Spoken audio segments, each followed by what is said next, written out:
Hey man, it's me, Kevin Smith. Are you listening to the right podcast? Because you're supposed to be listening to Three Guys in a Flick. Are you listening to that right now?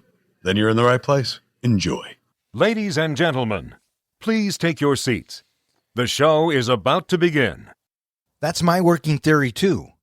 Feral horse, mad, tumor-ridden, jumps in the middle of the road, not the fault of any one driver per se. It's a fucking unicorn.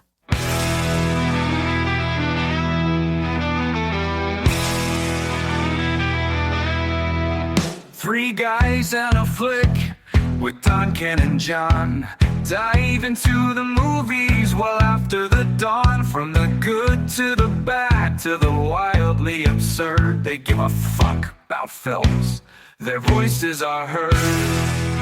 Welcome back. You are listening to Three Guys in a Flick. This is where we review the good, the bad, and the absurd.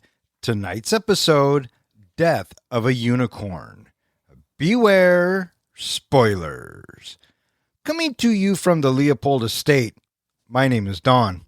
Hey, John, stop playing with your unicorn horn. You're going to poke your eye out or something. And to my right, we have the comic book guy, John. Pack your scran and call your nan. Hunting party moves out in 5.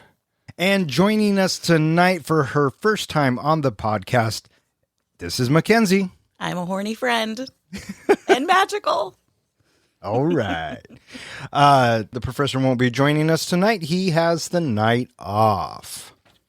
Tonight we are talking about Death of a Unicorn. Death of a Unicorn comes to us via the Broncos helmet, submitted by one of our listeners, McLovin, which I know is Keenan. So I know you won't listen to this, bud, but this one is for you. Released on March 28th, 2025, Death of a Unicorn was directed by Alex Sharfman, written by Alex Sharfman, and it stars Paul Rudd, Jenna Ortega, Will Poulter, Tia Leone, Richard E. Grant, Anthony Kerrigan, and a bunch of other unicorns. How'd this movie do, Don? This movie was made for $15 million and brought in $16 million. Hey, at least they made back their money. Nailed it. Kind of, yeah. Yeah. Had either of you seen this movie going into it? I did not see it in the theaters, but immediately when it was released on Max, I had to watch it because the trailers had gotten me excited about this one. Yeah? Yeah. What about you there, kiddo? Same. Had to watch it. Unicorn, death. I'm all about it. And it did not disappoint. Awesome.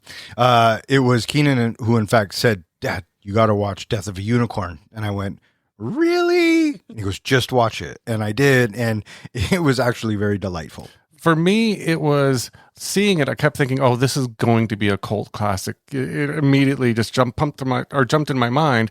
And then I also thought, is it going to be just a comedy horror, or is it going to be a movie that's going to take itself too seriously and try to really play off the unicorn as this evil, scary monster thing? Sure, absolutely.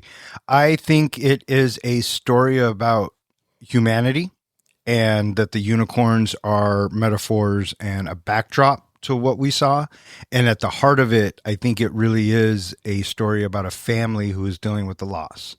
I also saw it as an anti-capitalism movie. Oh, sure. Oh, totally. You know, a lot of these movies work out that way. Yeah, absolutely. I also just love any movie where I get to root for like really good death scenes and the monster. And so it just, the fact that you're cheering for the unicorn makes me so happy. You also early on are already picking out, okay, I want this one person to get it. I want this one to go horribly. Mm-hmm. Yeah. Yeah. And so this movie is produced by A24, who seems to have a pretty good track record out in the cinemas. Yep. And I agree with you both. This movie, I was definitely rooting for the unicorn, but at the same time, I'm rooting for Ridley and Elliot as well, bringing to what I thought was a beautiful looking movie. The palette and the shots, it was very high quality. And the fact that they got me to buy that unicorns were real, I mean, they're doing their fucking job, right? And not just real, but gonna like come for you and fuck you up. Yeah, absolutely. If you fuck with them or their babies. Yeah. They were able to make them scary. I mean, that's a pretty big feat without making it too just gimmicky and ridiculous. They did a fairly good job of making them kind of ferocious. And it had heart. I mean, there were 2 scenes I can specifically think of that, I Made welled you up tear just up a a little little bit. Yeah. You're a big crier. But yeah, and as a father, which is grandpa. A grandpa. thank you, and as a grandpa, I kind of watch movies in a different light. So the scenes with Elliot and Ridley toward the end, really good. One of the things I really appreciated too is this movie played homage to a lot of other classic movies, and it openly did it. It didn't just do it in that they kind of stole things here and there. The director actually said it was a movie that was dedicated to these other movies. And hit me, what were they? Well, one was Aliens, obviously. I mean, the devices made the freaking alien noises. Agreed. Go on. Jaws. Yes. Another one was Jurassic Park because they made the Velociraptor sounds. They said that the director said that he took the idea for the little space nebula vision quest thing from 2001. 2001: A Space Odyssey. Yeah. And you thought there was another one. Do you remember what that one was? Not only is it Jurassic Park because of the whole clever girl bit, but it's also The Lost World. Oh, yeah. When they kidnap the baby Tyrannosaurus and the parents come for it, which got me thinking is also like Jaws 3 because they capture the baby shark, it dies, and who comes looking for it?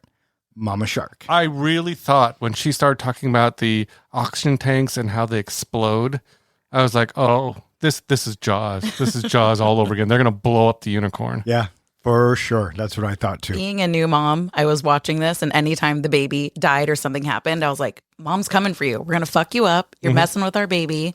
And Yeah. Mama Unicorn is going to stomp on you, poke you, stab you, all the things. Yeah, And absolutely. well deserved. Yes. So this movie is directed by Alex Sharfman. Do you know any of his other works? This was his very first movie directing. Oh, really? Yep. He had not directed before. I tried to look up what he's done since or what he's got on the books, but I don't know if I found anything. You don't know if you didn't find anything or you didn't find anything? I don't know. I don't remember yesterday. Yeah, and for his directorial debut, I thought he did a great job. Yeah, can you imagine this being your first movie? Hey, we want you to make a movie about killer unicorns. Well, since he wrote it, I think he probably had a good idea of how it was going to go. He took this movie extremely seriously. He didn't want it just to be a cartoony, unicorns are the bad guy kind of thing. He actually wanted it to be full of unicorn lore. And so he went to find everything he could find out about unicorns and actually work in the lore and those actual tapestries and everything into this movie. Well, it fucking worked because I great. bought it. Yeah, absolutely. Let's talk about this cast a little bit. Sir Paul Rudd, what'd you guys think of Ant-Man? I always love Paul Rudd. He's always hilarious, but the only gripe I had is we didn't have enough Paul Rudd in this movie. And by that, I mean, they were kind of making a comedy horror movie. They should have amped it up with some more Paul Rudd. Oh, interesting take. Interesting take. What about you there? I think Paul Rudd is hilarious. I think about, oh gosh, what's the movie? I Love You, Man? Is that the one that he does? And so anytime I just see his face on the screen, I just start laughing and giggling and thinking about him like playing the air guitar. And Slapping the bass. yes, thank you. Slapping the Slapping bass. the bass. Listeners, I Yeah. love you, man. Please and thank you. Then maybe Mackenzie will come back on. And then at the end, when he like somehow magically had the unicorn following him with the horn, I'm like, oh, Paul Rudd, you did it again. Yeah. Everybody loved Paul Rudd, even the unicorns. Yes. I went into this, the first time I watched it, I kind of thought, wow, what a shitty fucking dad, right? And it just kind of rubbed me the wrong way. And then I watched it again for the recording and I changing my tune. I think he plays the switch from absentee father running and hiding from his emotions to an actual father. I saw the moment where it happens in the switch and I fucking bought it. So I thought he did a great job. For me, it was the first time I saw it. You're absolutely right. I thought he is such a shitty asshole father. And then when I watched it the second time, I saw it from the point of view of he's doing anything he can for his daughter, even putting himself, kissing the ass of these people that obviously he doesn't like or doesn't care about, but it's all for his daughter. So I kind of saw it in a different light the second time through. Yeah. You also kind of can tell that like he doesn't quite know how to relate to his teenage daughter. They both have gone through this traumatic event, but he's also like I'm trying to do all the things that I would do when you were a little girl, but it's not working because now you're a teenager. And like, there's a scene where he talks about like, you look really good. It's like, that's not what you say to your daughter after that fight, but you're trying. And, Teenage daughters be crazy. Yeah, absolutely. Well, teenage kids be crazy. Yeah, teens. Boy and girls, for sure. Can't wait for that chapter. Jenna Ortega. What'd you guys think of Jenna Ortega? Wednesday Addams. She got this right before her big break as Wednesday Addams. I love her. thought she did a great job. I'm a big fan of Jenna Ortega. I really liked her in the newest Scream series. I think she brings a lot of good character to that, and so I look for good things to come from her. She made me want to vape. Kind of, right? I was like, oh, the way she's ripping that vape, I could maybe go for that. Is it weird that anytime I see anybody vape on the movies, I can't help but think, is that nicotine or weed? Oh. Because everybody knows where my mind goes, right? It's weed, right? Well, I got the impression that she's home from college because they said she was off at school. Yeah. So I immediately went to, oh, yeah, it's weed. Oh, there you go. I think it's just whatever I'm in the mood for. So if I'm watching it, drinking a martini, I'm like, oh, that's got to be nicotine. Yeah. But if I'm like eating popcorn and have a bunch of snacks, weed. Oh my gosh, I want the munchies. That's a perfect. Depends that's a on the perfect description. Will Poulter, what do you guys know him from? Well, we know him from Guardians of the Galaxy 3, Volume 3. In fact, the more I see of him, the more I love him. He is becoming comedy gold in these movies. He has a great recurring role on The Bear. Do you ever watch The Bear? No. Oh, it's so good. I keep hearing about it. It's on Hulu, but he's like one of the chefs. He was in that movie too with Jennifer Aniston. What was that movie? They were We Are the Millers. We Are the Millers. When he gets his balls bit. Oh my God, that had me laughing so much. That's so good. That was my first introduction to him, and I think he's, like I said, he's got a bright future in comedy. And I really think he did a great job in this, and I love to despise his character, and his comeuppance at the end, so satisfying. He's like, I felt it, right, when that mule kick. Oh my well, you God. also saw when he's tying up it's like this kid is not good at anything. There's no way he's going to be good at tying knots enough to keep a unicorn down. Mm-hmm. But I think he was the perfect, like he's exactly what those two parents would have created. Like this asshole son who's just. Oh, for sure. Well, I'm already planning the sequel, and I think because there has to be some effect of him snorting the unicorn horn. So I want to see in the sequel, he comes back to life to make it to the sequel one. That gave him the kind of rebirth thing. He smoked it, snorted it, probably would have injected it if he had the chance. Oh, so good. Yeah. So good. Tia Leone, we haven't seen her in a minute. No. What do you guys think of her as the evil villain? I thought she did a great job, but I could see almost a lot of other actresses in that same role. Oh, yeah? Yeah. What do you think? She's in Fun with Dick and Jane, right? Yes, she is. I really adore her. I love just when she's like getting her insides ripped out and she's just screaming to her son and he just looks away. I was like, no, but also you deserve that. Totally. But I adore her. And we'll talk about this a little later. I want you guys to think about what was your favorite kill. Yes. So I thought she did a great job. I've liked her ever since Bad Boys, the original. She was in Deep Impact and Fun with Dick and Jane. And I think I thought it was nice to see her back or see her in something that I hadn't seen. She played a believable evil businesswoman. Absolutely. Yes. And along with that, playing her husband, Richard E. Grant. What'd you think of Odell? Evil For sure. I don't think I knew him from anything else. He didn't. Should I know him? He's a character actor. He's in a lot of stuff. He was in Rise of Skywalker, and he was in something we just fucking reviewed. What was it? You should be asking the professor. Oh, I would if he was here. No, I thought he did a fantastic job as the overall villain, mastermind of the whole thing. I believed it. Easy to hate. Yeah. Yes. You know, when he came back to life and, was on his deathbed, came back to life, blah, blah, blah. You know what it reminded me of? It reminded me of the Wolverine. Yes. Of the old guy. I could see that. Yeah. Yeah. I know. He was just one of those that you were rooting for his death. And then when you see that one scene that we'll get to and you're thinking, oh, fuck, is he going to become friends with him? And nope, we got our comeuppance that we were waiting for. I saw that coming a mile away. I was just waiting for it. My mom called it when he thought, and you're going to touch your horn. And she said, and he's going to stab you, right when it happened. And we're like, yeah. That's one of those Fuck that cheer guy. moments. Yeah, Yeah. totally. Anybody else in the cast jump out at you? Anthony Carrigan. We have actually seen him a few times lately. Yeah. In fact, he does a fantastic job in Twisted Metal in that new series. He was just in the new Superman movie. Is he? He's Metamorpho. NoHo Hank from Barry, right? Yeah. Oh, yeah. That's Griff? where he We're became talking about famous. Griff? Yeah. Okay. That Griff, Yes, yeah. yes. He was Metamorpho in the Superman. new Superman movie. Yeah. And he was in Gotham. I don't know if you ever watched that series. No, I never really got into He was that. Zax in Gotham. Yeah. So he's been in a lot of things, and I've always thought he's a great actor.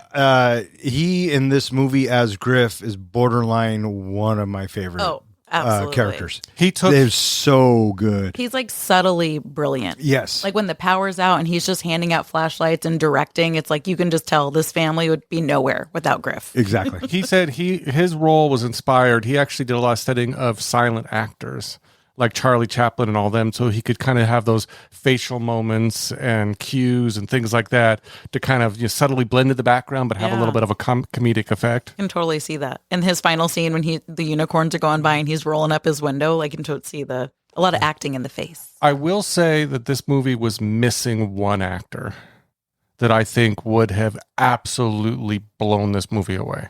Danny Trejo? No. Antonio I was gonna say Antonio Banderas. Banderas. No, we'll save that one. Who? Michael Pena. Who? Luis from Ant-Man. Oh, Michael Pena? Pena. Would you say Pena? Pena. Oh my gosh, you're so Pena. white. Penis? Uh-oh. It's coming out early. I mean the word, not the ew, whoa. I Under just the want table. you to imagine him in this movie, but when they start talking about the lore and telling the backstory of the unicorns, let him do it. Oh, but all you're doing is putting Michael Pena from Ant-Man in this movie. He should be in every Paul Rudd movie. I mean, in fact, he should be the narrator in any movie. If you want a narrator, you need Ice-T Oh, he's or good. Morgan Freeman. That's true, Those dude. are like but the two top narrators. but- Respect. I'll put in Michael Pena at any time. Yeah. Pena, did I say that right this time? This time. So talking about the A24. Yeah. So in their movie Uncut Gems, Yes. whenever they would talk about the gem and like the kind of visual trip that happens, it reminded me of the unicorn horn. Anytime you touch the unicorn horn, yeah. it's kind of the similar space odyssey, the music playing. So A24. Fucking A. Have you seen Uncut Gems? No, I have not. I've been waiting for someone to put that in the helmet. It's in the helmet. We just gotta draw it. Yeah. It's so So good. yeah, it is really good. I think one of Adam Sandler's finest. Yes. That and You Don't Mess with the Zohan. Yep. But that's a Smell it, another. smell Another it, smell it. Now weird take it. metaphor I thought maybe they snuck in this movie is I almost felt like, the horn, anytime they have like a horn or something in the movie, it's like sexualized. It's supposed to be representative Of what, John? of a penis. Yeah. And so you notice that every time someone touched it, they kind of orgasmed and saw space and time and the brains exploded. That's what happens That's when what happens when you touch a penis. Exactly. When you touch your unicorn horn. I don't know what's more disturbing. You know what? Never mind. I'm not even going. I'm getting along great with Mackenzie. Yeah, you guys are. I'm just gonna let you We're guys bonding go. over penises. Exactly. That makes sense. That makes sense. All right. So, what do you think, there, guys? Should we get into some unicorn trivia? Well, since the professor's not here this week, I think we should just take turns asking each other some trivia and see if Mackenzie can get some of them. Hey, that is a splendid idea. One horn up. All right, you want to go first? You want me to go first? I'll go first. All right, fire away, there, guy. How many times does Elliot hit the unicorn with the tire iron? You motherfucker! You just stole one of One my of yours. questions. I can't even believe that's a question. I have no idea. 5. 5 is the answer. Really? Wow. I stopped it. I love the first one because it's Ortega's. So good. So brutal. Yes. Yes, it was a face shot. All night long. All night All long. night long. Okay. What did Shepard throw to distract the unicorn? His slipper. Mackenzie. His slipper. That is correct. Fuck you, Correct. John. My turn. Yeah. Why does Shepard suggest using matte paper for Ridley's posters? Mackenzie. Because the glossy one is overrated. Something about, I don't know, the gloss That's is. very close. Get a half a point. It's like the gloss is posh or something like that. You are so close too. The gloss is gauche. Gauche. You know what? Gauche. Since I'm such a gracious host, I'm gonna allow Mackenzie to have the That's full going to point. give me 2 points. Yeah, 2 points. You're never Okay. gracious with me. I'm going to give you 4 seconds to think about that comment and rethink it. Oh, okay. After photography, what hobby does Shepard take on? Archery. Holy Oh. shit. John, archery. There you go, Wow. buddy. Good job. Yeah. Oh, Griff did find my bow. I owe him an apology. Graf, get Elliot some shorts. He doesn't mind. Graf, never mind. Who is the first person to use the term unicorn? Mackenzie. Jenna Ortega? Yeah, Ridley. And how does she say it? It's a fucking unicorn. Exactly. Good 3 job. 3 points. 3 points. I think she is. Do you have another one? I do have another one. Do you not have another one? You fucking took mine with how many times does Paul Rudd hit the fucking unicorn? Mackenzie. 5. Oh my God, she's up to 4. Okay, well, She's running away with this one. here's a tough one. All right. How many deaths take place in Death of a Unicorn? So you have the family. So there's 3. You have both doctors. That's 5. You have 2 henchmen in the beginning, another henchman on the hunt, and then the lady henchman. I'm going to say 9. No, I think it's wrong because you also kill the unicorn. No, none of them. Well, he comes back to Well, life, yeah, right? okay, so, okay. But All right. he still dies. Oh, so 10. Mackenzie, 10. No. Fuck. They only kill 1 unicorn.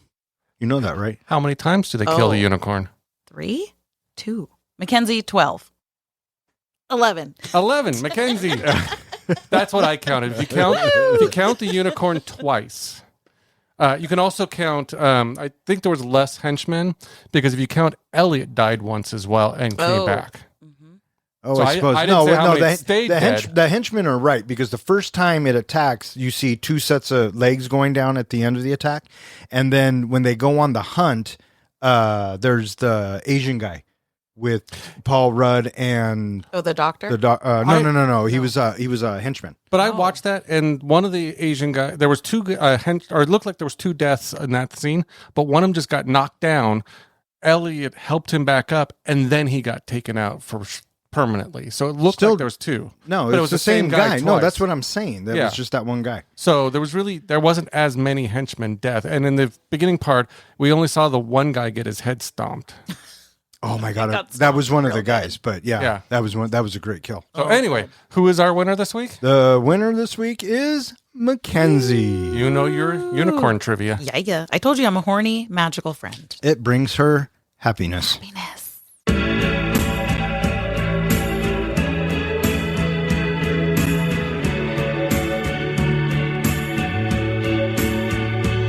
Lawyer Elliot Kittner and his teenage daughter Ridley are driving through the Canadian Rockies on their way to a weekend at an estate of Elliot's wealthy boss, Odell Leopold. Along the way, Elliot accidentally hits a unicorn with his car. When Ridley touches its horn, she's overwhelmed by strange cosmic visions. Elliot, panicked, finishes the creature off with a tire iron. At Leopold's estate, Elliot hides the unicorn's body, but Ridley notices immediate changes. Her acne clears, Elliot's eyesight improves, and even his allergies vanish. The Leopolds discover the wounded unicorn and their assistant Shaw shoots it. Realizing the creature's healing powers, Odell and his scientists, led by Dr. Song, begin experimenting with its horn. Odell's cancer is cured, and he sees a fortune in exploiting the unicorn. So this movie opens up on an airplane, and I thought this was such an interesting way to kind of start the movie with her head on his shoulder, and you're thinking, oh, it's kind of a cute daddy-daughter moment, and then he prioritizes his work over his daughter. It kind of got that subtle cute. Is that what you got too? Oh, absolutely. But my favorite bit of that whole thing was when he moves and her head bounces off the fucking armrest. It's like, what the fuck? And then he's like, oh, you fell asleep on my shoulder. Why would I do that? Yeah. And so that kind of shows us right there that there's a distance between the two. Mm-hmm. And then we get a opening montage it is a quick montage of them getting their luggage, getting the car, and now we're on the road. We also get quickly kind of seeing that things are already starting to go bad because you hear over the intercom that their plane is delayed. And what do they say? That they brought the wrong stairs, and even the pilot says, how the fuck does that happen? Yeah. We're not sure what we're going to do about that, but yeah.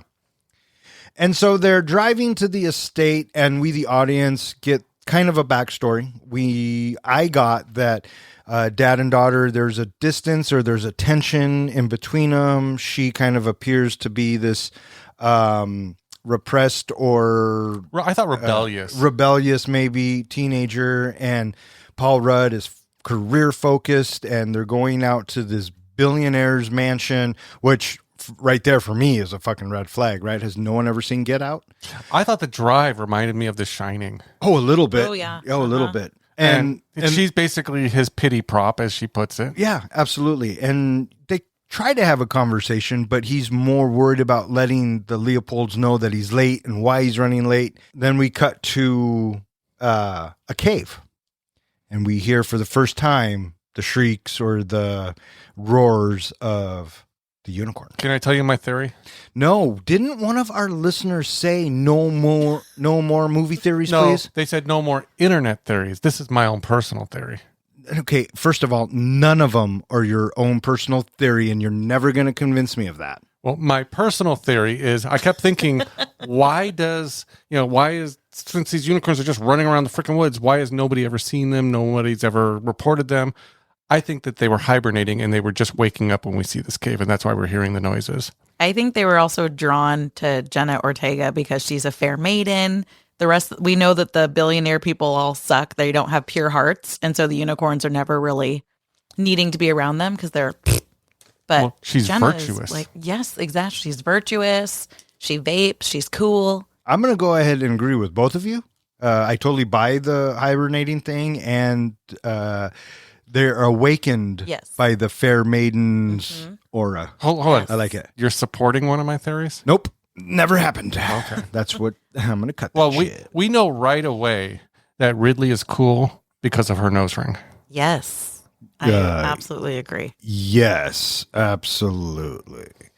And so they're driving along, and Paul Rudd finally gets service, and he's calling the Leopolds, and he's saying, I'm sorry. And he's trying to get there fast, and he starts pressing on the gas, and they start going faster. And then bam, they hit a fucking unicorn. Did you see when he was on the phone and she was yelling at everything? Could you see the unicorn walk out in front of the car? Yeah. I thought it looked a lot bigger when they first hit it than it turned out to be at the end of the movie. Did you notice the size seemed like it was a tiny little thing by the end of the movie when it ran off with the other two unicorns? No, I didn't pay attention to that at Okay. all. I noticed that walking out, and I thought that the filmmakers did a great job of making it kind of out of focus. So you don't see the horn, really. You think, it might be a deer or a horse or something. When they say they're on a wildlife preserve, so Right. it could be any sort of wildlife. You don't really think unicorn right away. Absolutely.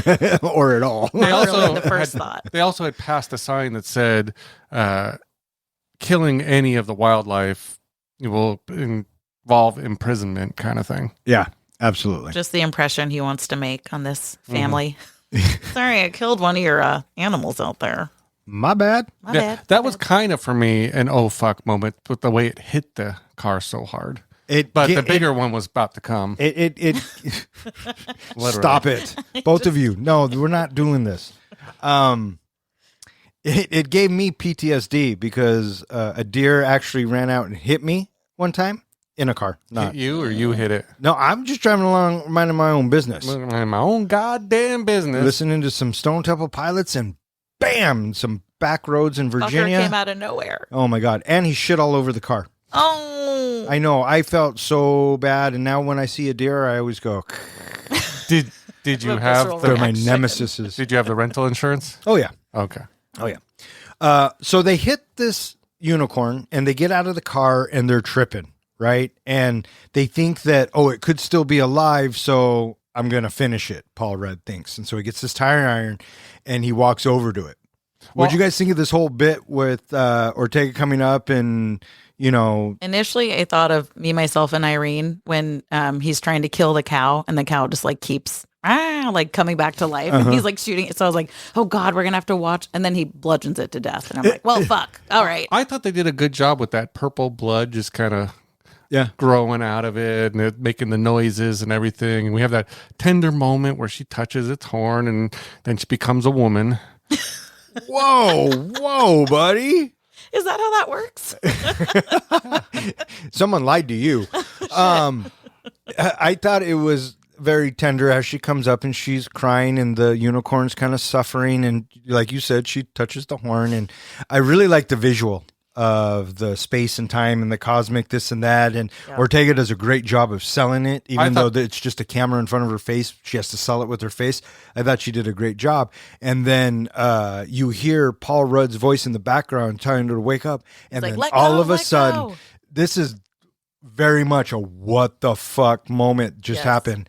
You hear a splat. We cut to reality and Ortega's getting her face splattered with the blood and that whole thing and the fact that it was just such the overkill of he doesn't just hit it once, he doesn't just hit it twice, but he just keeps beating on the thing in front of this daughter who's got this expression of just pure shock on her face.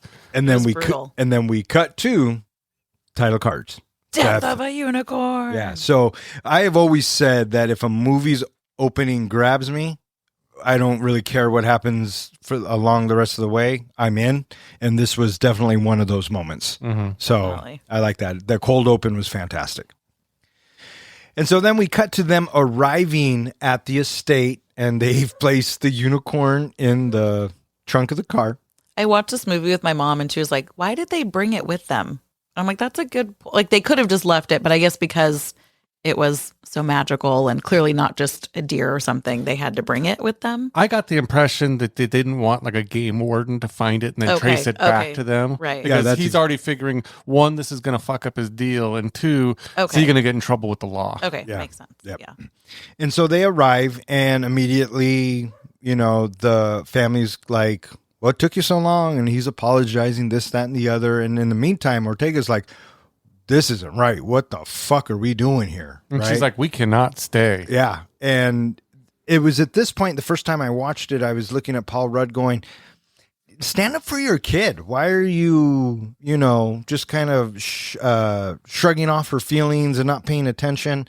And, it comes to find out that they're dealing with billionaires and he is trying to cement his legacy, I guess, if you will, or set his place in this family where him and his daughter will never have to worry about money again. How long did it take you when we meet the Leopolds to just think, God, they're fucking douches? Oh, well, as soon as you see the mom, she is saying, "Oh, I just got off of a Zoom and we're helping the refugees. We're evacuating them. Or maybe we're vaccinating them." Anyways, it just like carries on. I'm like, oh my God. It says everything. Which one of the three was the biggest douche? I'm going to say the dad. I'm going to say Leopold. I thought he was just evil. What'd you? Or Odell. I think the Steph or Shepherd. Shepherd. He just sucked. He was hilarious, but I'm like, he was not good at anything. He's my vote too. Awful. I think he is the biggest douche of the movie. Yeah, for sure. And again, his comeuppance is quite good. Yes. Quite good. And then, Ridley goes up to her dad and she's, "Dad, we got to leave. I don't want to be here." And everyone's like, "Oh, what's wrong, darling? What's wrong?" And Elliot's kind of like, "You know what? Maybe you should go to the bathroom and splash some water on your face. Make you feel better." On your face. Yeah, he's definitely discounting what she's feeling and trying to get rid of her. Not get rid of her, but you know what I'm saying. Kind of. Yeah. It's like, don't fuck up my big business deal here. Right. And so she goes to the bathroom, and this is where we, as the audience, learn that the unicorn blood is healing. And because we watch her acne just fade away. Which is so funny because when I first watched this on the airplane when they land, she has really bad acne. And I remember thinking to myself, why would they let Ortega have all this acne? Oh, because it's a plot point. Teenage years, they're rough. Yeah. So I had a question. Yes. If you had access to the unicorn blood, what ailment would you want it to cure or fix? And I'll go first because I've been thinking about this. Okay. I would really love for my eyesight to be perfect, 20/20. I don't want to have to wear contacts or glasses. I'd want that unicorn blood all up in my eyes so I can just see perfectly. What about you? Well, can I guess what you were going to say? No. because that's a private matter and we only talk about it amongst each other. Okay, so I was going to say for him, erectile dysfunction. What did I just fucking say? For me, it would probably be my Erectile knee. dysfunction. It'd be my knees because I have really bad knees. It's a toss-up. My eyes, because I absolutely hate wearing fucking glasses. They always get dirty. I got Grandma Sadie glasses. It's fucking horrible. Or my hearing. My hearing's pretty bad. So I thought you were going to say your shoulder. no, my frozen shoulder seems to be thawing Oh, a wonderful. bit. So I mean, look, that's more than I could do Yeah. before. Very That's more good. than I can do. Yeah, Very Yeah, good. we think he has the same thing. Okay. Oh, yeah. Get the cortisone shot. Let go of the horn now. We can see what you can do with your arm. Okay, thanks, buddy. I also want to say I would use the unicorn blood to prevent any illness so that I could smoke and vape and do all the naughty things and never have any adverse effects. Just be healthy all the time. I could just chain cigarettes so what and you're be doing, fine. you are taking the unicorn blood to make everything you do Healthy and okay. Yeah, there is no consequence free. Exactly. Okay. There is no wrong in abusing the hell out of it. Right. I would be snorting it. I'd be drinking it. I'd be using it as an enema. It's an enema. Your There- hemorrhoids gone like that. Exactly. Oh well, fuck. Now we're talking about hemorrhoids. I No love more it. bloody stools. No more. Exactly. No more. It doesn't, you don't bleed when you pee. Great. And so after the bathroom scene, she's in the room that they give her, and Paul Rudd comes to talk to her to like say, "Hey, quit fucking up. This is really important, and God damn it, be normal." He gives the best father-daughter talk that I think I've ever heard when he says, "All right, look, you had a weird experience. I'll pay for the extra therapy, but I don't see what we stand to gain making this weekend all about you and your special connection to a magical dead horse." And then Oh. bang, the door shuts. She kicks him out. It's such a great I transition. then could he see ends you with- having that conversation with Elise. What? And then he goes, "You look great." Yeah. And so she's all kinds of pissed off, right? She's hurt. She's Rightfully pissed. so. Yeah, No absolutely. one's listening to her, and she's connected to the unicorn. Damn it. Agreed. And so while they're having this meeting, we totally forgot one of the best scenes is the unicorn that they hit and that's in the back of their car. It wakes up and it starts kicking the door, trying to get out. And people are like, "What the fuck's going on?" And Ortega's looking at her dad going, "We gotta go." Right. But no, they look out there, the unicorn breaks free and the head's kind of stuck in the window trying to get out. And another what the fuck moment is when one of the head guard, that The lady, female guard. yeah, she comes up and she shoots it right in the head. Yeah, that I didn't see coming either. Because this was the typical anytime in any movie or TV series when someone hits an animal or a deer and they put it in the back seat, it's going to wake up and destroy the car. So when it popped its head out, I thought, oh, it's just going to rip off the door or something's going to happen. Did not see that coming. Yeah. And what did you guys think of the whole dialogue as they're all standing over the body of the unicorn trying to figure out what it is without actually saying that it's a unicorn? It's like they didn't want to I say loved it. it. No one They were all wanted in to denial, say it. yeah. Yeah. Yeah. Everyone knew what they were looking at, but they couldn't quite come to terms with saying it out loud. So it's a protrusion. It's a horse-like something with a growth, and I like that was Jenna Ortega to finally say it. It's a fucking unicorn. Duh. she's keeping it real. And what's his name? Griff is like, well, she's kind of right. Well, he had a comment right before that I thought was perfect when I think kind of started that little scene where they're all looking down where he says, I probably not the best time to be wearing swimming trunks. That's what Shepard Oh says. yeah, That's what Shepard's like, Shepard I says. shouldn't be Yeah. in a shorts Yeah. for this. Yeah. Swim shorts. And so later that night, Ortega's trying to sleep and she has this dream. And she's starting to figure out that she might have maybe a connection with the unicorn, or because she touched the horn, something may have happened. And in the same time, Elliot comes down and talks to Shep, and Shep is in the tub, keeps trying to get him in to come into the tub, have some Shep tub says time. that's where he does his best thinking. That's right. You can also see just how they abuse Griff. Oh, yeah. I love Oh. that one. That's Griff. the whole swimsuit. Griff, get him a bathing suit. Nah, really, I'm okay. Never mind. So good. And then out of nowhere, you hear the growls You also or see the shrieks. You see the lights in the sky too. It reminded me a lot of the Northern Lights. Yeah, I Yes. think that's what it's kind of Yep. supposed to be. Yeah, for sure. And we know that something's out there, and you can Well, hear Shep it, says it's moose mating season. which I thought was hilarious. Yeah. But either way, I was done with this tub. I'm I was done anyway. I'm leaving. At some point, Jenna's on the computer when she starts to because she sees the picture of her mom. She's looking at her mom. She's the unicorn tapestry. And so she starts researching things. And she brings up that video that shows just a little, the unicorn in the pin kind of explaining it. And then it zooms out and they said, this is what the restored tapestry would look like. And it shows two other unicorns killing everybody, trying to get to the one in the pen. That foreshadows the whole movie. Two unicorns are coming to save the one unicorn. Oh, sure. Absolutely. And they don't try to hide it. I No. mean, they're giving us the story, which I appreciate, right? And then out of nowhere, Elliot and Ridley are woken up and they're taken in for testing. Felt very E.T. to me. Yeah, or any movie that, the government comes in and starts testing you because you're different. I just loved when Paul Rudd's being tested and he turns his head, I think, to talk to Ridley or something like that. And you hear in the background the scientist says, hey, I'm trying to work here. Yeah, yeah. And then after the testing, they have a debrief, right? What is actually really going on? And they figure out that the horn and the blood have a healing factor. And so Ortega's like, we have to do something about it, or we need to walk away. And the Leopolds are like, no, we need to do the research. We need to change the world. They keep using that as a guise because in reality, all they want is the power. They also want to make the money off of it. The money and the power, and really for themselves and the people that they deem good enough. So they do all the testing. And this is where we come up with they're grinding the horn for the powder. Yeah. And then they give it to Leopold, and it's a wait and see type of a thing. Right. And then he comes out dancing and skipping and all excited because he's all healed.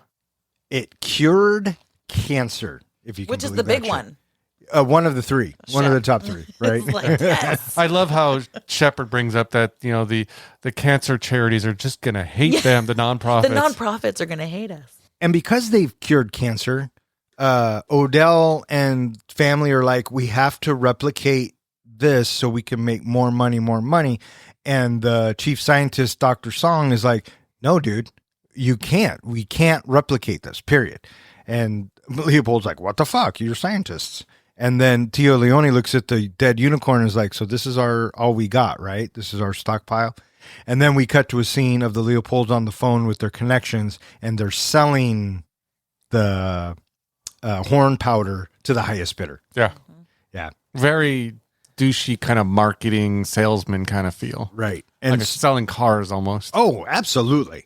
And in the meantime, Ortega's like, what the fuck is going on? We got to get out of here. We have to leave. And Dad's like, no, wait. It's going to be okay. It's going to be keeps okay. begging him, just, we got to protect this unicorn and we have to let's just walk away. Let's get out of here. Yeah. She says several times, like, we should not have given it to these people. This is bad. Yeah. And no one wants to listen to her. Because everyone's driven by power Yes. and money. Yes. She even tries to warn them that something bad's about to happen. And they dismiss her like she's just a little girl, right? Especially Shep and the mom. She even tells them about her connection to the unicorn, saying, I can feel what's happening and I know they're coming. At one point, I think this is where she even like has all the tapestry printed out and is trying to show them. And the mom, Belinda, just like walks right across them, like just steps across all Yeah. of her posters. She's like, honey, come on, let's not do this now. Yeah. Yeah. Woman to woman. Yeah. Shut the fuck up. And she just walks away. Yeah. You would relate.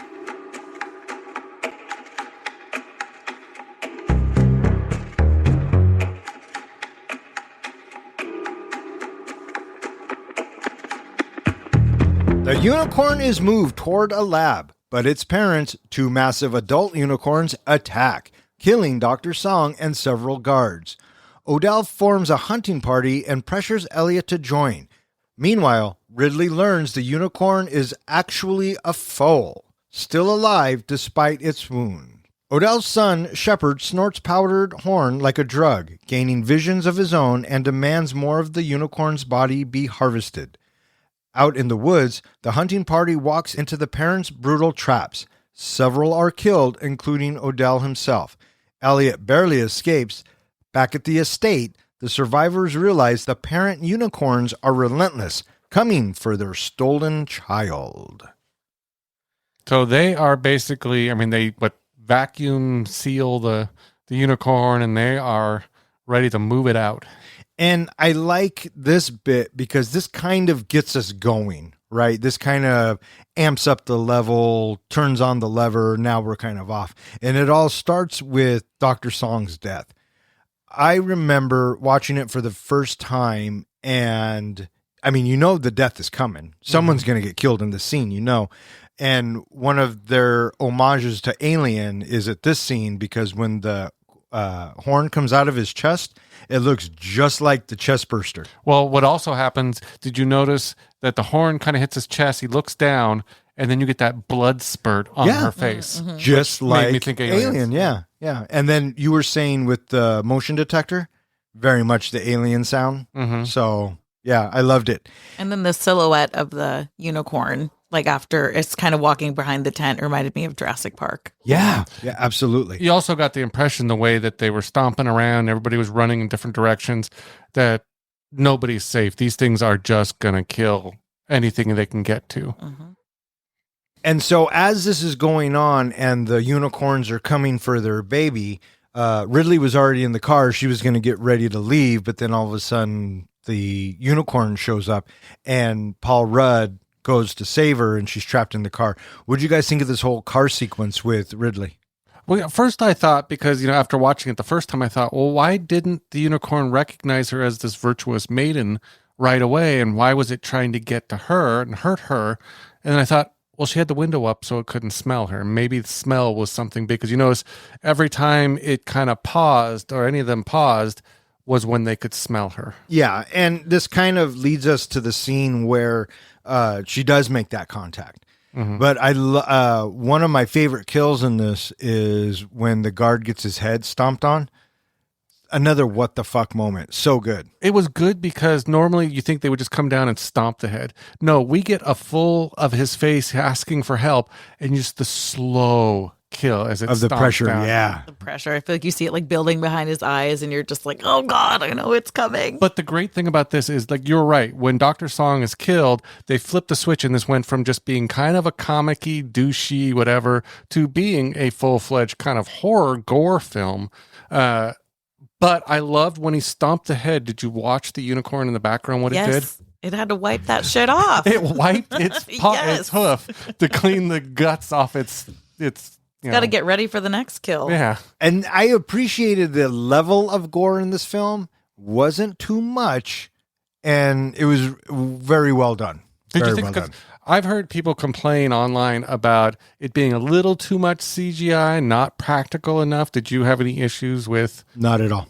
the Look, style? you're of it? in for a fun time, and so a part of that is going to be the graphics and whatnot. I thought it was very well done. That was kind of Very my fun. impression too, in that I'm not there to see realism or any of that. I'm in there to see some people get fucked up. Yeah, absolutely. Absolutely.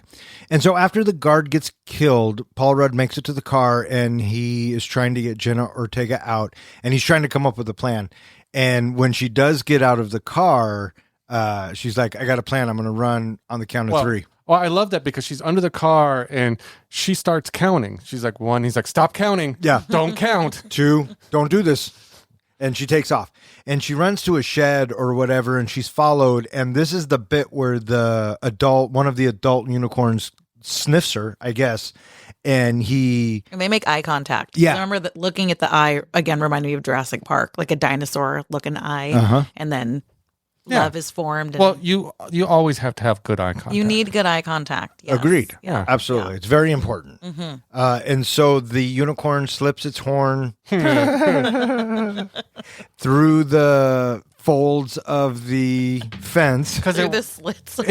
it wants her to stroke the horn, so it slips it right in. And so she reaches out to grab it firmly Got cock blocked.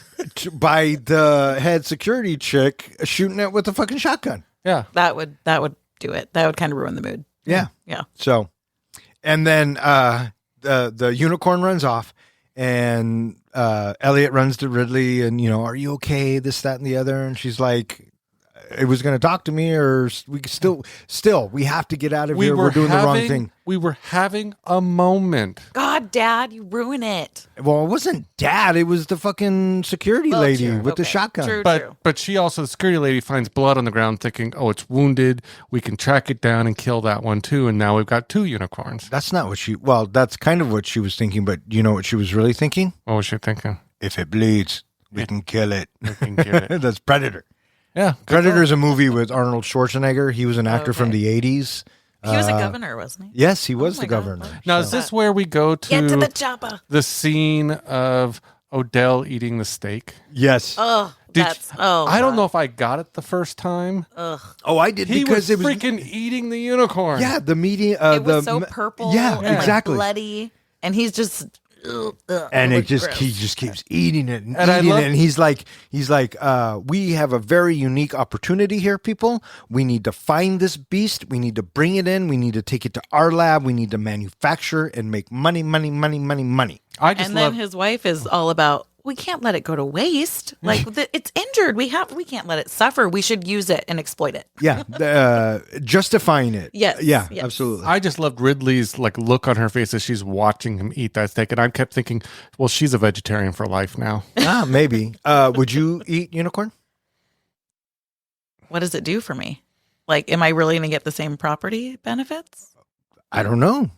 No, I don't think I want to eat it. No. One of the things that this I ate movie, kangaroo once at a restaurant, not in the Outback. You didn't And the hunt restaurant hunt wasn't down? Outback. one of the things I thought maybe this movie was missing a little bit, but maybe it would have added too much, is that we know that the blood is curative. But when he eats the steak and the other guy snorts the horn, I thought it should have additional effects, maybe start mutating them, They causing grow. horns to Yeah. pop out their head. Yeah. I thought that was maybe one thing that there should have been more effects. I think that might have been too over the top and hokey. Yeah. I think that they are searching for the fountain of youth and immortality, and they think they found it. And so I think the way they did it fit just fine. Like eating the piece of the unicorn, can you imagine if that steak had regenerated in its stomach and out popped a little baby unicorn? Or maybe you sneeze sparkles. It could have even been like Alien to have this unicorn head pop out of the chest. Yeah. Yeah. Well, Maybe in part 2. Yeah, there you go. maybe in part 2. Yeah. When Shepard comes back. Return of Shepherd. Yeah. And so they form a hunting party, and Ridley's begging her dad, please don't do this. Please don't do this. And again, the Elliot's like, no, I got to do it. I'm securing your say no. future. Well, at first he and- says, maybe I shouldn't. And the guy's like, well, then you're fucking fired. Well, yeah. I mean, he caves to the pressure Yeah. of Odell, who now thinks he's invincible, Yes. which we all know in movies. If you think you're invincible, guess what? You're not. You're fucked.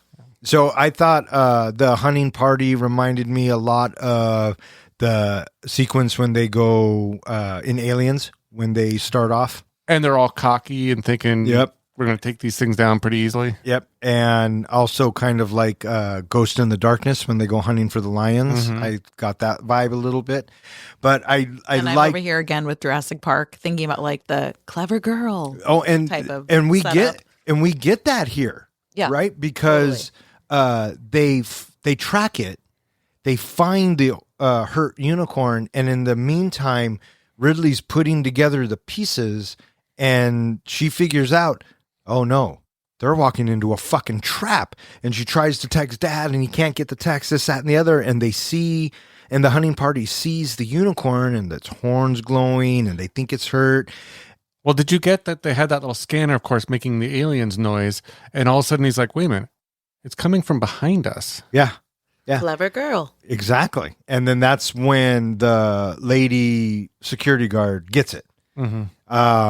And then that's exactly what I thought of when I first saw it. You see the snout come down. Yep. I was just waiting for clever girl. Yep. Yeah, so good. Really good.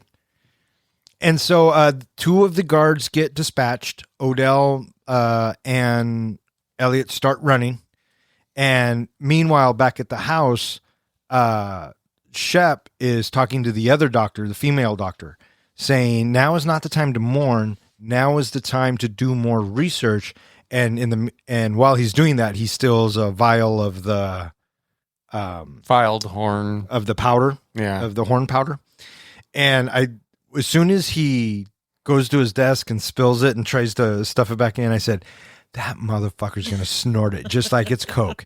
Cut to him cutting it with a credit card and I love how he's looking at it for a second. And then he goes, oh, for science. And he snorts it up. When he's talking to the scientist before he takes it, he's like, oh, we should really do this in his honor. Let's keep doing science research and da-da-da. And she goes, I thought you were talking about getting a plaque. That was good, yeah. One of the best lines, because Shepard, I think, had some of the best lines in the whole movie. One of the best lines happened here when he said, well, he went the way he wanted to go. Oh, yeah. And she's like, what? No, he didn't. Yeah, that was good. And so Odell and Elliot make it back to the house, and Elliot runs inside, and Ordell stops, and the two unicorns, mom and pop, kind of confront him. And I love this pure arrogance of our antagonist, and I love the comeuppance he gets. Well, I love how he looks at him and goes, you like me, don't you? And I honestly thought he would have been the bad guy to make it to the end. So I was surprised he was dispatched before a lot of people. The first time I watched it, I kind of guessed that the unicorns were playing possum. Mm-hmm. Right? They're saying, we're going to draw you in, let you think what you want to think, and then bam, right up your fucking mouth hole. Such a great kill. The horn goes through his chin, up through his head. It reminded me of Hot Fuzz when the dude falls and goes through the spike. Mm-hmm. Do you remember what I'm talking about? Mm-hmm. No, you don't, you fucking liar. Didn't we review that one? Yeah, I don't know. Did we? And so Leopold is dead, and now everyone's kind of tripping. But this is also another highlight of Griff. After he gets killed, Griff is just like, okay, we're just going to close the door now. Okay, excuse me. Slowly closes the door. Yeah. Griff stole a lot of scenes. Griff I felt was like great. he was just such a good background character. Yes. Oh, my favorite Griff scene's coming up. Okay. For sure. I want to say that Odell's death was kind of a what the fuck moment, but it was more of, and admit it to me, when he got that horn shoved up through his head, did you go, fuck yeah? Yeah, Oh, I yeah. totally did. Yeah. I really did. I was like, fuck yeah. Yes. Yes. Good riddance, you piece of shit. Because at no time I felt like I was not rooting for the unicorns. I loved, so when I was watching it with Keenan, he got frustrated. He's like, why do they keep killing the unicorn? I don't like it. I said, just wait, because I guarantee you we're going to be cheering for the unicorn and they're going to get their revenge. And so it was, anytime they had a good death scene, I'm like, get them, unicorns. Yeah. Fuck yeah, them. For sure. Except the lady doctor, which we'll talk about her death scene. I don't Coming know up that- here. I don't Yeah. know that she needed to go so bad, but Oh, that was, again, another Lost World bit.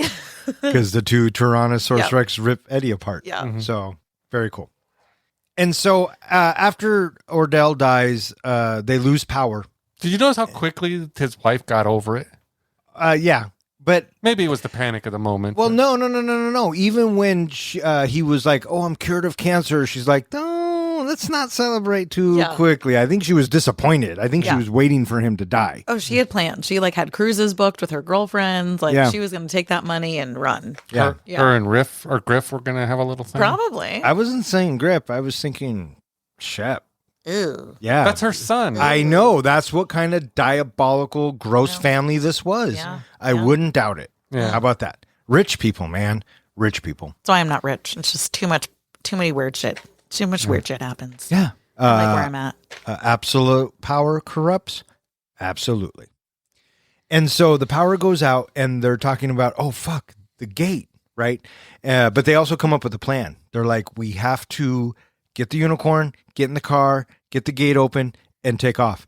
And someone's Give like, baby back to mom and dad. Yep. And that'll save us. And then we take off. and who knows how to open up the gate? oh my God, this was so I love good. how they talk first. They're going to do volunteers, and I love. Did you notice how Tia Leone's character just kind of moved the flashlight to point right at Griff's face? Oh yeah, she's like, who has the most experience? Boom. And she doesn't look at him, No. right? It was like meant to be a motion where it's like, but it's pointing right at him. Well, and I love that Griff is the one who gave them the flashlights. The power's out. They're all freaking out. He's just staying calm. He's handing out flashlights to everybody.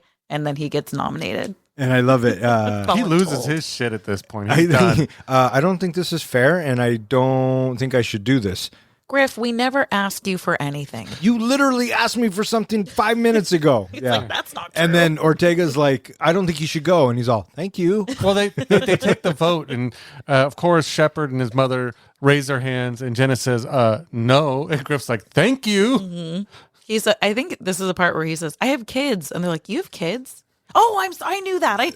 That's so good. Just shows how little they care about poor Griff. And I thought two things. When they send Bishop in Aliens to go bring down the dropship, and I thought when they send Samuel L. Jackson in Jurassic Park to go turn on the power. That's what I thought. So I thought for sure Griff was a goner. So it was nice to see that I was wrong. Do you know, I believe the director has said this, why Griff survived. Do you know why he survived? Because he was one of the only good person. They said something about the unicorns could sense family bonds and love, and that you're actually somewhat of a good person, that you love your family, versus the Leopolds are all out for themselves. So they could sense he had kids and he loved his kids, and so he was not a threat to them. So yes, I was right with my first answer. I didn't even hear your answer. Yeah, that's what I fucking thought. He also is pure-hearted because the fact that he got out of there and then he comes back with help at the end. Like, he wasn't just like, fuck that family, fuck those guys, I'm not going back. He like comes back with help. Yeah. He was the only one who didn't fuck with the unicorns either. No, he didn't.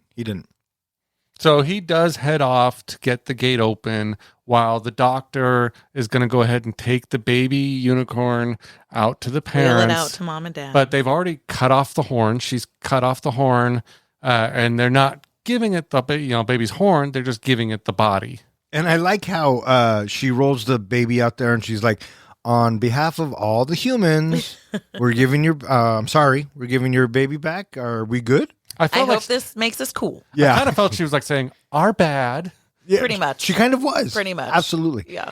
And they come in and they tear her up. Now, what'd you think of this death? You guys felt it was unfair for her? I did. I don't think she needed to go like that. She wasn't that bad. I thought she was good up until the point where she sawed off the horn. And once she sawed off the horn, I thought she just freaking doomed herself. Oh, yeah. No, me too. Yeah. Me too. Yeah. That was her one real crime. She had an opportunity to get out of there unscathed or not be a part of it, but as soon as she cuts off that horn, she's fucked. Well, I think for her, the fact that when everybody else got killed, it was pretty instant. When the head gets stumped on, it's like, help, dead. Our main Odell, he gets head through his mouth hole, dead. She gets pierced and then gets pulled apart. I'm like, oh God, she couldn't just get stabbed. She gets, anyways. Yeah, everyone who seemed to get, the brutal deaths. Dr. Song, we see that scene where he cuts the baby's throat to drain the blood. She cuts off the horn. The other guy eats the steak. They all do something nasty that gets them their comeuppance. Yeah, I agree.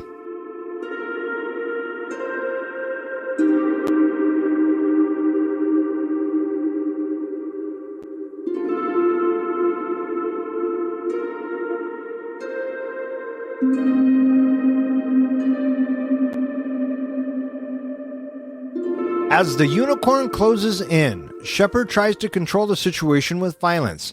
Belinda is gruesomely killed, and Shepard attempts to bind the unicorns while holding Ridley at arrow point, convinced that a pure-hearted maiden like her can calm them. Instead, the unicorns respond only to Ridley's compassion. Elliot turns on Shepard, stabbing him with the stolen horn, but Shepard fatally wounds Elliot before being kicked to death by a unicorn. Ridley shares her vision with her dying father, visions of connection and hope. Moved, the unicorns miraculously heal Elliot and revive their foal before leaving peacefully. Just when it seems over, police arrive. Seeing the carnage, they arrest Elliot and Ridley as suspects. As they're driven away, the unicorns return, ramming the police cars into the lake. The film closes with imagery of the legendary unicorn tapestries, revealing that this violent, surreal saga has been part of history centuries in the making. Roll credits. And so we're getting into this third act, right? they have the baby, they have the horn, they're kind of trapped inside the house, and the unicorns are kind of surrounding it. Well, they're stalking them in the house. Yeah, even. they get into the house, and then they're split up, right? One unicorn goes after Mom and Shep, and the other unicorn goes after Ridley and Dad. And I think that the death of Belinda is probably my favorite. It is fucking harsh, right? They're running around the house. They're trying to get away, and they're trying to get the horn because they cut off the horn. It's going to be worth all this money. And as they're getting away or they're being stalked by the unicorn takes its horn and goes right through the bookcase. Well, right before that, they open up the container where the horn's in to see there's no horn in there. So somebody has taken the horn. Yeah. And somehow Shep has like had a part of the like sawed off horn enough that he just kind of keeps doing it, keeps snorting it, keeps ingesting it. And his mom was like, I thought you were on the wagon. He's like, Mom, this shit's in my brain. Like, I got ideas. I'm Yeah. a genius now. I'm a genius. And he actually is becoming smarter because he says something about, Mom says, hey, can I throw this air tank and it blow up like they did in Jaws? And he says, well, yes, Mother, if you take the gas and on the blah, blah, blah. And she's like, how do you know You that? don't know that. Yeah. I do. This shit's in my brain. But Shepard also says at the point of, we can't do that because you're going to blow up the unicorn and we want the unicorn. right. Yeah. So, Oh, 'cause we didn't talk about the fact that they say, okay, now we need Ridley. We're going to basically sacrifice her, use her as bait to corral them. And then that's when Elliot is like, the dad is like, no, we're doing our own thing. Good Yeah. luck with your survival. because Shep, being as smart as he is, puts the whole mystery together. I was kind of waiting when Shep starts talking about, we need this righteous, pure, maiden and You everything. went to Virgin, didn't you? I was thinking she was going to say, well, there was this one time in college. 2 guys, a girl, and Oh, you would. Unicorn orgy. Unicorn orgy. lots of horns. And so, Shepard's like, we're going to sacrifice Ridley. And Elliot's like, the fuck you are. And they get separated. And now one unicorn is stalking each party. And Tia Leone's death, I think, is one of my favorite. What'd you guys think of this when she gets disemboweled on the fucking pool table? You knew it was coming. You knew she was probably one of the next to go. I couldn't decide if it was her or Shep. I figured Shep was going to make it to the end. But when that horn comes through the bookcase, I wasn't expecting it to be that quick and then just to yank her through. Yeah. Especially when she's like, I think they're leaving. And before she can even finish leaving, she's pierced. Yeah. I love any horror movie where the camera's on the subject and then the subject gets pulled out of frame. I love that effect. And so that's what the unicorns are doing. They're pulling her and then he starts just fucking with her, right? He starts throwing her up by her Orca leg. whale I style. call it ragdoll. Basically, he was just ragdolling her all over the place. And he's playing with his food, right? Yep. And so lands up on the pool table and she takes the tank, does the gas, and Shep in the meantime kind of puts a flaming arrow together. Did that feel like Rambo, like with the flaming arrow? Oh, and sure. Pointing it? Oh, sure. A little bit. She keeps saying, do it, Sheppy, do it, Sheppy. And like you were saying earlier, if we blow it up, it's worthless to us. Yeah. And he's like, no. When he said, He's like, sorry, Mom. forgive me, I thought he was actually going to shoot the arrow and, of course, blow up, but then it was going to regenerate and all that. I didn't expect him to turn around and just walk away. Oh, no, because money for this family is above anything else. Yep. Yeah. Money is above relationships and mom and dad. Nope. Yep. Where's my money coming from? And then she gets eaten. And she dies. And then in the meantime, Ridley and Elliot are upstairs and they have a wonderful bonding moment where Ridley's like, I fucked up. I misread it. This is my fault. And Pop's like, no, all of this is my fault because I didn't know how to process the loss and I put you to the side and I was trying to do all of this for you. I'm sorry. I'm the one you got stuck with. He also And I just went, oh, yeah. he also pulls out that he's got the horn. He's the one that stole the horn, and he did it for selfish reasons. He was going to use it to get money for them, and I think it clicks with her of she didn't fuck up. Giving back the baby was the right move, but those 2 unicorns knew the horn was missing. So Right. they came into the house after the horn. Baby and not- was incomplete. and not necessarily to kill Elliot or Ridley. No, right? they- But we don't know this till later. I think they were just sensing that he had the horn, and so they were following him. Yeah, I do too. And I think that they killed Mrs. Leopold for fun. Yeah. Or revenge. I mean, yeah, Yeah. she needed to die. And so Elliot and Ridley are going to make a run for it. And they start to run. And then Elliot pulls a Spock Yeah. and closes the door and tells her to run. And he says, I love you. Get to the car. Get to the chopper. Go, go, go. And she takes off. And the unicorn comes in. Elliot gives it the slip. And I kept they thinking take the off. whole time he's running, there's no fucking way he's outrunning that unicorn. No shit, right? That thing was moving so fast. Yeah. I was like, maybe the horn's giving him like extra speedy power, but I had the same thought. I'm like, Yeah. I don't think he could outrun the Well, unicorn. when I'm holding my horn, Are you fast? Extra speedy? yeah, I'm a little fast. Yeah, that's what Julie said. Sorry, Julie. Yeah. You do listen to the show. I told you. I love it. I listen love every it. week. I love it.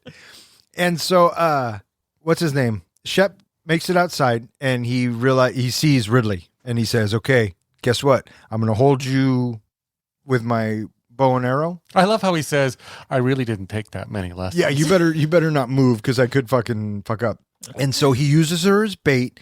He stands behind the baby. He puts Ridley in the middle, and this is where Papa Unicorn comes in, and he kneels and he falls asleep. And I thought it was really kind of a tender moment, right? Because she's petting it, It's and sweet. she has compassion, and they have a connection with each other. And then Dickhead comes around here and starts to tie up He's like, yes, I knew it would work. My Yeah. first thought was, of course, remember how we talked about that they must be smelling something on her, the purity on her. Oh my God, I don't want to know what you're going to say.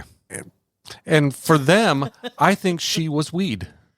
I think she was their pot because you notice how mellow he got. And he just wanted to lay there. He didn't get the munchies, but I think he got stoned as fuck. Oh, maybe. Yeah. Maybe. Yeah.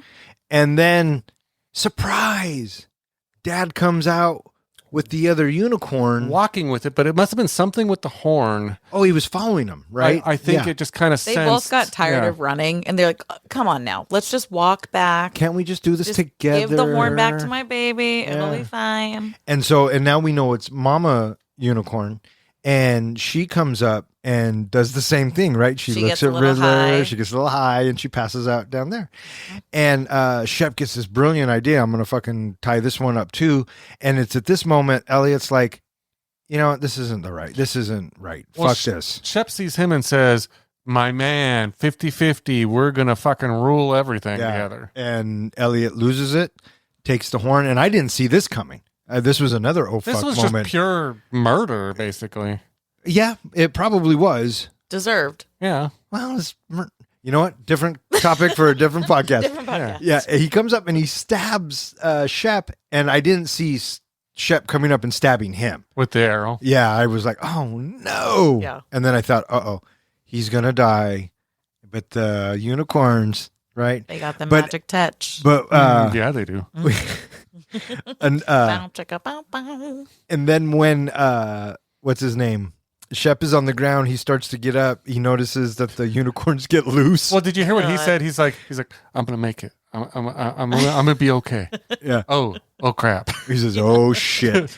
And that effect looked so great because he mule kicks Shep, and then Shep's body lands in front of the camera. And if you look closely, his jaw's dislocated. There's hoof prints in. Oh, I had to like grab my face. I was like, Yeah. oh my God, I felt that. yeah. The third time I watched it, because I just watched it again a little bit ago, I saw the outline of the hoof around his eye, and Yeah. I thought, oh fuck, that's awesome. That's brilliant. Yeah, so good, so good. And this is another tender moment between Elliot and Ridley. He knows he's dying. And she's like, no, I love you. No. And he says, tell me what you saw when you touched the horn. And she says, I saw Mom. And she's waiting, I thought. And Mom's waiting for us. Can I share my other theory? No, God damn it. Mackenzie, can I share my theory? Please. My theory is that the unicorn's horns and this vision, they have like a bridge to the afterlife or something like that through the magic of their horn. So by touching it, she's seeing that bridge and she's traveling that bridge to the afterlife. that's how the unicorns can keep resurrecting themselves, because they have this bridge. When they die, they can go over there, and then they can use their special unicorn power in their horn to come back to their bodies. So yeah, it was kind of a glimpse into the afterlife, and she tells Elliot, "Mom, part of Mom's waiting there for us," and Elliot's like, "You know what?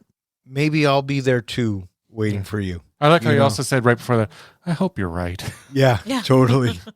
And so he dies, and Mom and Dad Unicorn are like, "No, we're not done yet." Did you notice they almost seem to look at each other and I have was like a gonna little say that. conversation? They're like, "Are we gonna do this? And she's like, Okay, yeah. come on. I felt like the mom Let's just do said, it. go fucking do Go it. get him." Yeah, and so the dad picks up Paul Rudd, drags him over, puts him on Baby Unicorn, puts the horn down, and then they cross the streams. Yeah. They tummy sticks it. But playing some horn tummy sticks. Yeah. Horny sticks? Horny sticks. Okay, I'll Head go with that. sticks. Sometimes you got to touch sticks. You got to. Absolutely. If you want the magic to happen. Exactly. Because it gets glowy, and the baby's unicorn reassembles. Paul Rudd up. wakes up. Did you notice as soon as he woke up, he got the fuck out of there? Well, wouldn't he you? scooted There's away real multiple- quick. You got multiple murders. You got multiple dead bodies around. Those giant hooves are next to your head. You already saw what it can do to a head. You're like, bye, thanks. Yeah. And so they take off. Well, And so the unicorns take off. Well, one of the things I appreciate, and I kind of wish they had done, as that black cloud grew, I thought maybe the blackness of the unicorns would just kind of go off into the black cloud, but they did fade back to white, pure, everything, Because they're not angry They anymore. were That's what I'm happy. saying. They were reunited. Yeah. Yeah. And you notice All that that baby got stress the was gone. fuck out of there. I don't think he's going to be around humans anytime soon. Yeah, no, the baby's like, fuck this And noise. he's going to listen to mom and dad and not run off by himself. That's right. That's right. Mhm. And then Griff comes back with the police. I just love how they're hugging. Which is helpful. And until... they look over and they see Griff with the police, and then they look at each other, and what does Jenna say? Fuck. Oh, fuck. Yeah. Because, I mean, again, multiple dead bodies on the premises. They looks look a over at little bad. Shep and they see, oh, yeah, they're going to blame us for this shit. Yeah. And so this ending bit I really appreciated because it was like, okay, you helped us out. We're going to help you out. But does that mean they're now fugitives? They had to have gotten somewhere along the line. You would think that the police, when they arrested them, called in all the information. Yeah, we hear her saying like, oh, there was multiple people killed and I have the two survivors. Okay, that makes them suspects. Well, I Griff- hope you guys have a good lawyer. Yes. Yeah. Well, Griff saw everything. He was part of it. He knows what the fuck happened and how everybody died. He's basically their witness. Yeah. But Yeah. now the unicorns come out and free Freed them. by like probably killing the sheriff. But yeah, they might have. Well- it depends if the sheriff's a good person or not. True. So thus making them really fugitives. The director wanted it to be an ambiguous ending. He didn't want you to know what really happened, but he did suggest that everybody died when that car crashed, but the unicorns just brought them back again. And the reason why they did it is because touching the horn and doing all that, they have become part of the unicorns clan. Okay. Duh. Everybody got that. Yeah. Thanks, director. They might as well just go back to the But I think mansion, get rid of all the dead bodies, and they can just live there with the Well, I unicorns. figured they there you go. became the Sit in the hot unicorns tub. like servant, like Renfield with Dracula. no, they're the unicorn whisperers, Yeah. right? They kind of live together in harmony. I figured now they just Yeah. follow around, they clean up the poop, they get them no, the food. unicorn poop might be magical. Maybe Probably someone, cupcakes. maybe somebody should be snorting that shit. Yeah, there's So- that. Yeah, Mhm. and that was Death of a Unicorn. All right, what do you guys think? Are you guys ready to rate this flick? I'm ready to rate this flick. John, are you ready to rate this flick? Does a unicorn shit in the woods? No, really. I'm asking. Do they? Mackenzie, how do we do our ratings? We do our ratings on a scale of 0 to 5 fucks. A 0 fuck movie being, that was a fucking waste of my time. Never again. A 5 fuck movie being cinematic gold. Couldn't have said it better myself. Thank you, Excellent. Mackenzie. Absolutely. Here at The Three Guys, we have a tradition with our guests to either go first or not to go first. I will not go first. Okay, well, there you go. And since it was my pick, I'll go first. You go first. I thought Death of a Unicorn, though kind of formulaic, point A, point B, this, that, and the other. For that kind of a movie, I thought it was pretty original.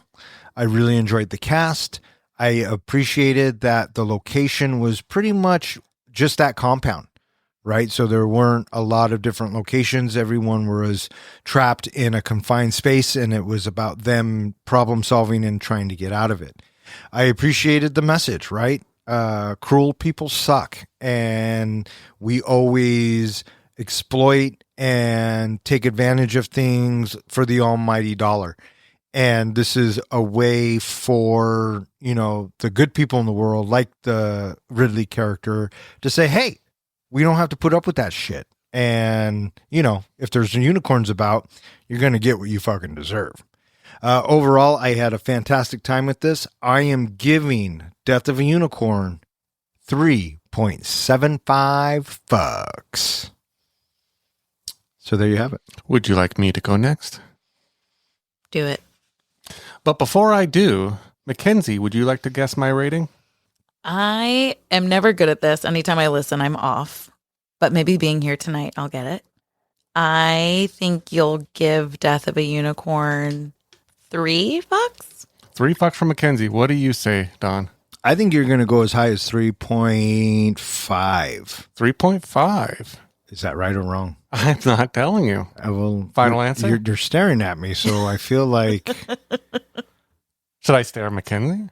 Oh, no, I think it is 3.5 because if I was wrong, he would go, are you sure that's your final answer? So, yeah, I'm going to go with 3.5. Okay. Paul Rudd and Jenna Ortega fit well together as father and daughter, though Rudd was toned down from his usual comedic groove, and it often felt like he was holding back. The film actually made unicorns feel menacing. Will Poulter and Tia Leone were unsettling as villains that worked, and the supporting cast added some nice texture to the film. Visually and story-wise, it leaned heavily into its dark fairy tale horror vibe, which I loved, but at times the tone skated the edges of completely absurd. Still a unique, weirdly fun entry into the creature feature genre. It actually reminded me of classic movie monster horror movies. I did feel like at times it skated the edges of either being absurd or being gore-fest horror, and I wish it kind of would have leaned one way or the other a little bit more. It's for those reasons I'm giving Death of a Unicorn 3 fucks out of 5. No way! Nailed it. Good job, Mackenzie. What's her batting average? 1,000. Heck yeah. 1 for 1. Now you can retire. Yeah. I retire with the greatest average ever in Three Guys history. Or magical horn drop. There you go. I like that. Good job. All right. Are you ready? Yeah. I really enjoyed watching Death of a Unicorn for lots of reasons. I liked that we just kind of got right into it. It did not take any time getting started. I thought the kill scenes were freaking great. Not too gruesome, just enough where it made me go, ooh, fuck. I would watch it again. If it was on TV, I would totally enjoy watching the flick. I think I'm going to give Death of a Unicorn a solid 5 fucks. I really enjoyed it. I was kind of surprised at how much I enjoyed it, but I would totally watch it again. And I gotta love my magical horny friends. Cinematic gold from Mackenzie. We do have one more rating. We just got it in. I felt it through a magical horn. And kind of just poked up into you? Yeah, and my eyes rolled back in my head. And anyway, I digress. The professor has given Death of a Unicorn 1.5 fucks. Professor, he didn't watch the right movie. With 1.5 fucks from the professor, 3 solid fucks from the comic book guy, and 3.75 fucks from yours truly, that gives Death of a Unicorn an average of 2.75 fucks, which now puts it in the 28th spot, tied with Thanksgiving, Team America, World Police, and The Black Swan. It Is Slightly Better Than, Atonement, Scrooged, and The Adventures of Priscilla, Queen of the Desert. And it is slightly worse than Tommy Boy, Solo, A Star Wars Story, The Never-Ending Story, The Last Dragon, and Willow. So there you have it. So we've been hinting at the question, what is your favorite kill? Don, you kind of already said it, but why don't you start us off? What was your favorite kill in this movie? I am going to go with Belinda's. Her disembowelment on the pool table because the unicorn's fucking eating her. Loved it. I loved just seeing her get ragdolled. Yeah, absolutely. What about you? Mackenzie, did you have one? I mean, I loved the head squish, mostly just because afterwards the unicorn wipes its hoof. Ugh, done with that. On to the next one. Exactly. He was dirty. Yeah. For me, it's Odell getting the spike through the chin, just because it was just such a yay moment. Mm-hmm. All solid choices. I will say, though, my honorable mention is fucking Shep getting meal kicked. Makes me fucking laugh every single time and go, oh, fuck. Yes. I just like how he says, oh, fuck, right before or something like that. Yeah, so good. So good. All right, that is going to wrap it up for this episode of Three Guys in a Flick. If you would like to know which movie we're going to be reviewing next, please check out the website. Speaking of which, hey, John, where can they find us? I don't know, Mackenzie, where can they find us? At 3guysinaflick.com and Instagram, 3guysinaflick. And anywhere you get your podcasts. You can also find us at anywhere you can get our podcasts. And on social media on Tuesdays, I've started posting what movie we will be releasing on that following Thursday. You can also, in the comments, either on our website via our web form or via social media, you can leave a comment of a movie you would like us to review down the road. All right. Speaking of comments, this week's comment of the week comes from Shannon B., who actually suggested putting the Wraith into the helmet. So a little Charlie Sheen. That'll be kind of a fun throwback. Her comment was, enjoy the show. Discovered your podcast about 6 months ago, and I am hooked. Can't wait for you to review Return of the Jedi. I'm about halfway through all of the past episodes. I love the insight, especially most of the movies I grew up with, just like you guys. Bravo. I chose The Wraith because it's a cult classic 80s film, and I loved listening to some of your other 80s cult classics you have done. My favorite of those is Big Trouble in Little China. Keep up the great entertainment. I give your show a true 5 fucks. Well, thank you very much, Shannon. We really appreciate the kind words.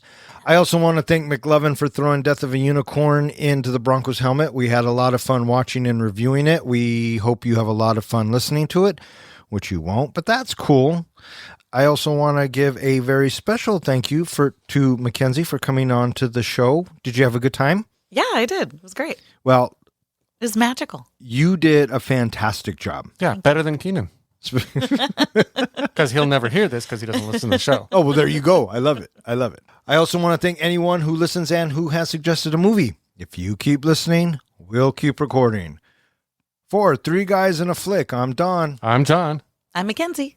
That horn was rather girthsome. Three guys with some mics, yeah, dive into the flicks. We're here for the real talk, no time for the tricks. Don as the captain, steering us right. Kid drops now to shedding light. John with the comics, bringing the hype. From the good, the bad, to the absurd, we break it down, make sure you heard. Passion for the screen, we ride or die about movies. You know we always give a fuck, no lie. All sweat is no fun. You know what else is no fun? Poopy balls, which my son gets a lot of. Yeah. My grandson. That's okay. All right, let's get started, shall we? How much time do I get to go into unicorn lore? Not that much. Not that much. You should know by now when you tell me not to do something, I'm going to do it. Tell him how excited you are to read the names. There you go. I am so excited. As long as I can just do Antonio Banderas. Antonio Banderas. Do do do do do do do. She even knows the song. She's the best. Yeah, at least one of your children watch or listen to our podcast. Yeah. Yes. And, Thankfully. I mean, That's why I'm the favorite. Yeah. hands down. You're my favorite. Yes. Why are you laughing? That sounds bad. Finishes the creature off. Proprietary. prioritized. I also want to thank McLovin for throwing Death of a Unicorn into the Broncos helmet. We had a lot of fun listening to it. I know you're not going to listen to it, so I hope that everyone else has a good time listening to it. I hate to say, but you said we had a great time listening to it. Oh, did I? We had a great time reviewing it. Oh, well, thank you, Captain fucking Obvious. So why don't you I start that reviewed whole it, shit again? And I'm going to listen to it. Yeah. That's what I'm talking about. Thanks for listening. It's a fucking unicorn. Oh, you could say this one. When do I get to say penis? All right, here comes the time we have all been waiting for. How many you got there, guest? Just one. It's not very good. What is it? Okay. Dick of a unicorn. That's not bad. That's not bad at all. Eh. What do you got? Girth of a unicorn? Okay. You got any more? I got a bunch more. Oh, fuck me. I have Dong of the Uniporn. I have something very similar. I had Death by Unicorn. Ah. I had, no, that's all I had. Keenan had breast of a unicorn. Oh, that's not bad. Yeah. Good one. I had Desire of a Unicorn. That's more like Cinemax, Yeah. right? And then I had one more. Depth of my unicorn horn. I think Depth of the Unicorn might be. Yeah. That's a good one. Yeah. Yeah. Would you have Professor? Oh, wait. He's not fucking here. May all of your days and nights be filled with happiness. All right. Fuck off. Good night. Good night. When we turn the bass, we hit the sky. So tune in to the thrill, catch the vibe. As three guys in a fight, keep the passion alive. Fuck that.